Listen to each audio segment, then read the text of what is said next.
Friends ಇವತ್ತು ನನ್ನ birthday. But ನಮ್ಮ ಮಮ್ಮಿ ಮಾತು ಕೇಳಿ ಎಮೋಷ್ನಲ್ ಆದೆ ನಾನು. ಯಾಕಪ್ಪ ಅಂದ್ರೆ ನನ್ನ ಬರ್ಡೇ ಸಮೀಪ ಬಂತಂದ್ರೆ ನಮ್ಮ ಮಮ್ಮಿಗೆ ನೆನಪಾಗ್ತಿತ್ತು. ಏನೋ ಒಂದು ಮಾತಾಡ್ತಿದ್ವಿ, ನೆಕ್ಸ್ಟ್ ಮಂತ್ ಬರ್ಡೇ ಏನೋ ತೊಗೊಳೋದು, ಏನೋ ಮಾಡೋದು. ಬಟ್ ಈ ಸರ್ತಿ ನಮ್ಮ ಮಮ್ಮಿನೂ ಏನೋ ನನ್ನ ಬರ್ಡೇ ನೆನಪೇ ತೆಗ್ದಿಲ್ಲ. ಇವತ್ತು ನನ್ನ ಬರ್ಡೇ ಐತಿ. ಪ್ಲೀಸ್ ಎಲ್ಲರೂ ವಿಶ್ ಮಾಡಿರಿ ನಂಗೆ. ನಿಮ್ಮ ಬ್ಲೆಸ್ಸಿಂಗ್ ನಂಗೆ ಬೇಕು. ಪ್ಲೀಸ್ ಸಪೋರ್ಟ್ ಮಾಡಿರಿ ಹಿಂಗೆ.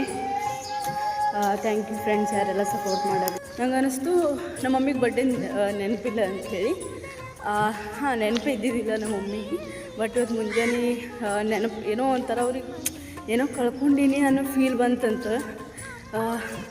ಮುಂಜಾನೆ ಎದ್ದು ಒಂಚೂರು ಅವ್ರಿಗೆ ಹುಷಾರಿಲ್ಲ. ಬಟ್ ಅನ್ನಿಸ್ತಂತ ಆ ಫೀಲ್ ಅವರಿಗೆ. ಅದಕ್ಕೆ ನಾನು ಏನೋ ಮಿಸ್ ಹೊಡ್ಲಿತ್ತದಲ್ಲ ಇವತ್ತು, ಏನೋ ಕಳ್ಕೊಂಡಂಗೆ ಒಂದು ಜರ ಮನಸ್ಸಿಗೆ ಅವ್ರಿಗೆ ಖುಷಿನೇ ಇಲ್ಲ, ಸಮಾಧಾನ ಇಲ್ಲ ಅವ್ರಿಗೆ. ಚಡ್ಪಡಿಕೆ ಟೈಪ್ ಆಗುತ್ತಿತ್ತ. ಆಮೇಲೆ ಡೇಟ್ ಹೋಗಿ ನೋಡಿದ್ರೆ ಅಂತ ಇವತ್ತು 23. ಇವತ್ತು ನನ್ನ ಬರ್ಡೇ. ಮತ್ತು ನನ್ನ ನೆನಪಾಗಿ ನಮ್ಮ ಮಮ್ಮಿ ಬೆಳಗ್ಗೆ ಫೋನ್ ಮಾಡಿದ್ರು. ಅವಾಗಿಂದ ಒಂಚೂರು ನನ್ನ ಮೂಡ್ ಫ್ರೆಶ್ ಆಗೈತಿ. ಬರೀ ಈಗ ದೇವ್ರಿಗೆ ಹೊಂಟಿ ನಾನು.